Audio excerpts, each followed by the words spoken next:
Once again, 6 blocks apart. This show is going to be a tad different. Now, when we first started this some time ago, I think we've got almost 20 episodes in the can now. Every now and again, somebody would slip in a question. This got kind of put into a separate little pile and forgotten about up until now. So what we're going to do on this show is deal with all of the questions. We're going to read out the names. If your question was stupid, then you're going to look stupid. And, well, there you go. And you all are our guests tonight. Yeah. Yes. So, all right, Teresa from Lynn with a Y. What were some of the challenges you encountered while raising your children with a spouse in the entertainment industry?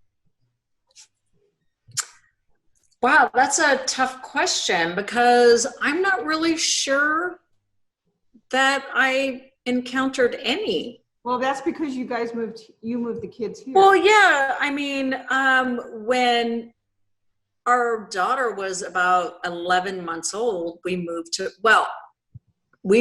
Palm Springs, but Tristan stayed in LA at our condo and only came down on the weekends because I didn't want to raise our child in Los Angeles because there was too many things going on, such as carjackings and what have you, where people that were doing the carjacking were not letting the mothers take their babies out of the car seat before they took off with the car.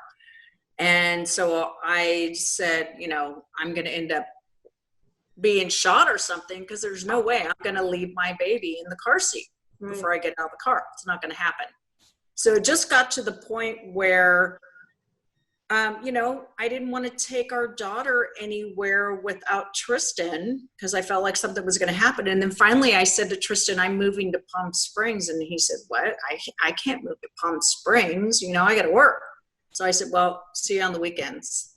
And, we rented a house to see if we liked it. But I mean, there were really no challenges as far as the children go. I mean, when did they realize that their dad was a celebrity?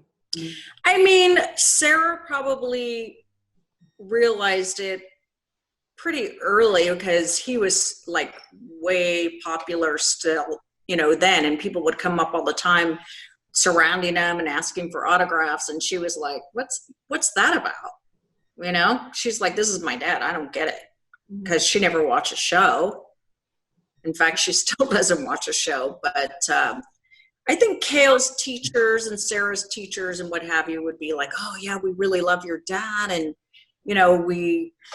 can we get an autograph or a picture for so-and-so? But especially in Palm Springs, nobody really, like, of the friends that we made ever made that big of a deal about it. Because, he was just Tristan. He was just Sarah's dad. And yeah, it wasn't very challenging. It was more challenging for me because the women. Right. Yeah, right. That's true. So it was, yeah. But not so much. Yeah, the women would always like come and hit on him right in front of me, but not so much for the children. So you never got jealous? Was there ever a moment? I'm sorry, I'm adding my own question. Well, she just mentioned the women. You have to submit it through Tim. Okay, sorry, Tim. I'm sure if she ever got jealous. I'm wondering, Tracy, not really, because Tristan's pretty loyal, and he's never really given me a reason to think he was doing anything. I never felt like, except for those letters that came from that crazy. Well, except for those letters that came from that woman. And that was so far after everything. And that was like 5 or 6 years ago. Okay. I'm going to segue into this since you're talking about, loves and things like that. So Tristan, of all Robert's on-screen loves, this person must really know. This is from Jill Matson. Tiffany, Jackie, Holly, Cheryl, Catherine, and Anna. Damn. Jeez. Which was most fun of all your on-screen loves? Which was the most fun? I don't know if you want to say because you might hurt somebody's feelings. No matter what I say, I'm going to step on someone's toes here. But okay. let's, if you don't want to answer that, you can, but the No, let's do it. Okay. It's a reasonable question. She says, what is Well, unique? you use the word fun. What's unique Okay. also, she says. Fun. Fun would have to have been Edie Lehman, who played Catherine Delafield. Okay. And there was a huge story behind her getting the job because she was never meant to have that job. Oh. But I shall return. while you're up, And show how to Okay. make that drink. Yeah. Pour that wine. You can get yours too, Garrick, since he's just I am trying to empty. deal. And I do know Don't. what are you doing? I'm trying to get my shoe. Well, back in I feel like I should leave. things were completely different. And one of the things was in my contract, I had it that I had the final say over who could be my leading lady. Oh, really? Okay, that's Yeah. interesting then. So we got a new producer who hadn't read that contract. And he went and hired somebody and started shooting. I found out about this and just went ballistic. I mean, I fucking exploded. Wow. So back then also, we would have a guy who would come in and whenever you did a screen test, he would read the various people and get them set up so that it was a good read. And then he'd come back and report to whoever was going to do the reading with him. And he'd say, okay, number one, not too good. Number two is really good. And the third person is also really good. Bang. So he gave you a heads up.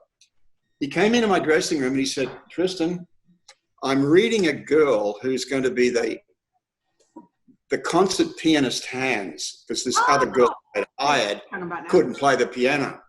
Right. So they were going to hire someone who had the hands and who just dub it in. You got me. But he said, wait a minute. He said, she is really gorgeous. And he said, she can kind of act. She's a background singer on probably every record that's ever been made. And I said, okay. He said, I really want you to go around and read with her. So I did. So I went in there, read her. She was as nervous as hell. And I said, yeah, let's do it. So I go into the producer's office and I said, I want to do a screen test for the Catherine Delafield role with Edie Lehman. And he looked at me and said, no, we've already cast that role. I said, yeah, I know what you've cast, but I haven't cast it. So we're going to do this reading. He said, no, we can't. We've already shot footage. It's this, it's that, and that. I said, set the damn thing up. And I was pissed. He said, okay. So I went into downstairs into the hairdressing area where everybody would gather. And I said, right, I want everybody to get behind a monitor. And I want to know exactly what you're thinking and what you think of this woman. Because I had my neck stuck out a mile here. Mm-hmm. So the reading was, we did it twice. And she was, I would have to say at the end of the day, she was okay, but she had something. She had something that I can't put into words. And everybody in makeup and hair said, Tristan, she lights up the screen. She's fantastic. She'll get better. And I thought, okay. So I went up to Wes, the producer. I said, she's got the role. And he looked at me like he was horrified. He said, it's like the show. That we were he said, oh. I said, she's got the role, set it up. So the final weekend, we had a weekend shoot, which we did a lot back then. Uh-huh. And the actors didn't make any money. The crew made the money. Really? So we get in there and they were shooting 6 shows. They gave this poor woman on her first day on the set 115 pages of dialogue. Oh. This is a person who's never acted before, much less done a soap opera. Were they doing it purposely to make her fail? No, they just had to do that many shows. That's all. We'd already shot some. There was stuff on air. So what they had to do was take the person that they'd already shot, and they had to give her another role because she signed a contract. I didn't care. Oh, Mm. shoot. So at the end of the day, she walked up to me and she was crying. Mm. She was bawling her eyes out. She said, I've never had a day like this in my life. Put my arms around her and I said, listen to me. In 2 months' time, you'll look back on this as being just a walk in the park. Mm. It'll never be the same again. And sure enough, 8 to 10 weeks later, everybody on the show took credit for hiring her.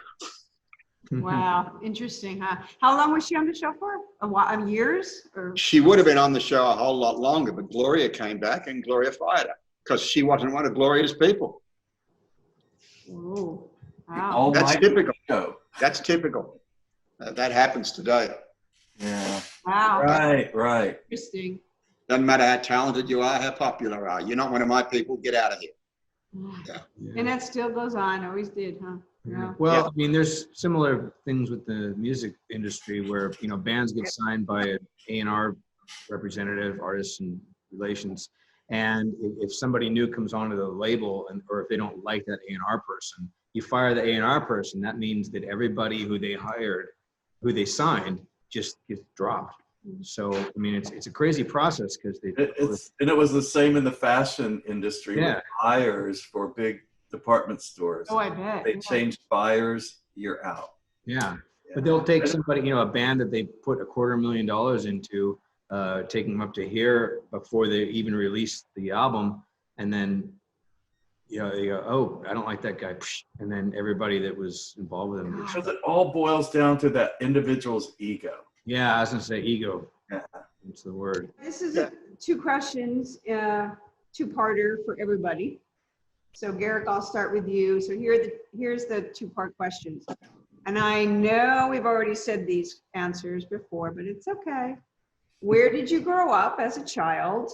And what were your early aspirations? So Garrick, tell Jill where you grew up and what your aspirations, early ones. Okay. I grew up in a town of about 25,000 in northern Oklahoma. It was a oil industry. It was the head offices and refinery for Conoco Oil Company. My dad was an engineer. And so I grew up in a nice anywhere USA town. I mean, I have no regrets, but I couldn't wait to get out of there when I was kind of age. But I always wanted to be a fashion designer from a little kid. And as I turned around 12, 13 years old, I was realizing in this conservative little town that it wasn't going over real well when I told people I wanted to be a dress designer. So I immediately switched to architecture, and that went over better. But the funny thing is I majored in architecture and I ended up being a fashion designer. Did it help you with the fashion at all? The architecture? Yeah, because it was very geometric, you know, and I was very architectural always in my perception of design, and so my fashions were architectural. I still have vacillated between both of them over the years. So. Well, your artwork obviously shows your education. Right. Well, that's what I did in latter years. I decided to combine the architectural renderings and the fashion illustration. And were you drawing as a kid too? Like you always. As soon as I remember, I was drawing. Yeah.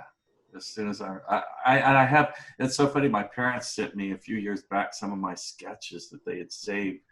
I would sit in church and bored as a little kid, I would draw, and it was so funny. I have them now. And do you? You know how old you were when you were doing them? Oh, I was like 3, yes, 4, wow. 5. Yeah. I was never bored. But you had siblings though. Yeah. Right. But my brother was the athlete. I was totally not. And my dad was an athlete. And so I would pass my time by just drawing while they're out in the backyard throwing the football, the baseball, and all that stuff. Where'd you grow up and what were your early aspirations? Well, when I tell this part, people go, "You're kidding me," which is that I lived in Milwaukee when I was a little kid, and moved to Santa Barbara when I was 6 because my dad got transferred. He worked for Delco Electronics, which had a lot of things, but part of it was like defense industry and a bunch of other stuff. And he got transferred from Milwaukee to Santa Barbara. So I grew up there until I, in my early 20s when I moved out. And when I tell that to people, they go, "Wait, your dad got transferred from Milwaukee to Santa Barbara?" Because usually companies like that, they want to transfer you to Indiana, Kokomo, they want to transfer you to, Michigan. And the idea that he got transferred to essentially paradise, people go, whatever. So I grew up like 2 miles from the beach, and we would ride our bikes over and just go to the beach and everything like that. And because my dad was an engineer, electrical engineer, and my best friend growing up was also engineer, I started college thinking that I would be a computer science, computer programming type thing. And I really felt like I had pressure from my dad to do that, but it turned out he didn't care at all. So from the time I was 16, I took classical piano lessons. And when I was 16, I started playing in a band with high school friends. And I really, really liked it. And that's what I was really interested in, but I didn't really see that as a responsible career choice, And while I was in college, when I started college, I was playing 3 nights a week at local clubs in Santa Barbara, and I was making good money at the time, and also going to college. And when I dropped out of college, when I dropped out of computer science because it wasn't working for me, I thought my dad was going to be really disappointed, and he just didn't care at all. So all of the pressure that I put on it was all from myself. Based on what he was doing and what I thought that he thought I should. Wow. And then I wound up I never finished college because I moved to LA to pursue music, and it worked out for me well enough that here I am, whatever that means. It means a lot. Yeah. But I was always interested in music. Once I graduated high school, I took music really seriously, and we were writing our own songs, and we'd save 10% of every gig that we did, and we put it into a pool, and we saved up to do recording, and we paid for ourselves to record at A&M Records. So you almost had a record deal. Yeah, we had a lot of exciting things happen for us. And so that's what I was really interested in. But it was really strange me working out, disappointing my parents when it turned out they didn't really care.